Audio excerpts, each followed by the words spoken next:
దేశంలో ఎదుర్కొంటున్న సమస్యలకి గాంధీయ మార్గం సరైన పరిష్కారమని ఆకాశవాణి పూర్వ సంచాలకులు వేణుగోపాల్ తెలిపారు.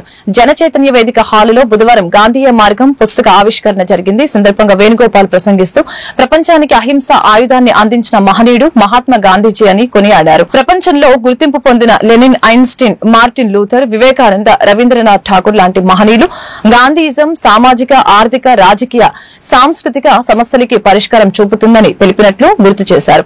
కార్యక్రమంలో జనచైతన్య వేదిక అధ్యక్షులు లక్ష్మణ్ రెడ్డి, మాజీ మంత్రి డొక్క మాణిక్యవర ప్రసాద్, ఆచార్య నాగార్జున, విశ్వవిద్యాలయ విశ్రాంత రిజిస్ట్రార్ రావిల సాంబశివరావు తదితరులు పాల్గొన్నారు.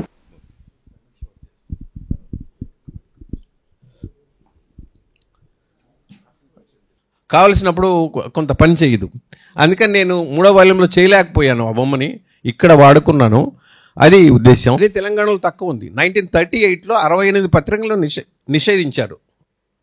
గాంధీజీతో పాటు నెహ్రూ, లాల్ బహదూర్ శాస్త్రి, సుశీలా నయ్యర్, బీసీ రాయ్ అంటే ఆయన పర్సనల్ డాక్టరు, లోహియా, జయప్రకాష్ నారాయణ్, లేదా మన ప్రాంతానికి వస్తే కృష్ణశాస్త్రి, కుటుంబరావు, గోపీచంద్, దేవరకొండ బాలగంగాధర్ తిలక్, దాశరథి, జాషువా, ఉన్నవ లక్ష్మీనారాయణ, కనుపర్తి వరలక్ష్మమ్మ, వీళ్ళంతా కూడా గాంధీని చాలా స్పష్టంగా గొప్పగా విశ్లేషించారు.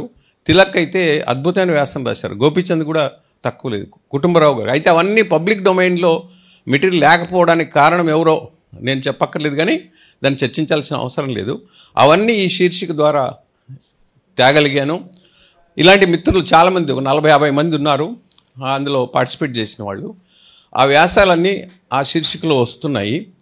గాంధేయం గాంధేయం అంటే అర్జునుడిది, తిరుగులేనిది అని అర్థం. అంటే ప్రస్తుతం ఉన్న సమస్యలకి గాంధీ మార్గం అనేది ఒక తిరుగులేని మార్గం అనే ఉద్దేశం వారిది అయి ఉండొచ్చు. నేను విభేదించాల్సిన అవసరం ఏం లేదు, ఎందుకంటే అటెన్షన్ డ్రా చేయాలి.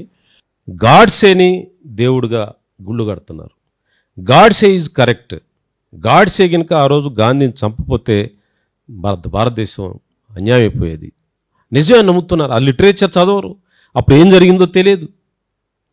గాంధీ ముస్లిం, గాంధీ జీన్స్ ముస్లిం, వాళ్ళ అమ్మ తండ్రి ముస్లిం, వాళ్ళ నాన్న తండ్రి ముస్లిం. ఇలాంటి మాట్లాడేవాళ్ళు చాలా చాలా ప్రముఖులు మనందరు కళ్ళ ముందు తిరిగేవాళ్ళే. వాడు వాట్సాప్ కొట్టడం మీకు అర్థమైపోతుంది. హైదరాబాద్లో మనందరి ముందు నివసించేవాళ్ళు.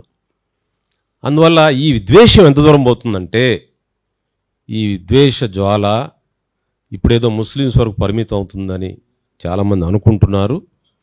కాదు, ఆ విద్వేషం మహిళలకు అన్యాయం జరుగుతుంది. ఫస్ట్ బాధితులు మహిళలు. కాబట్టి మహిళలు మెలకు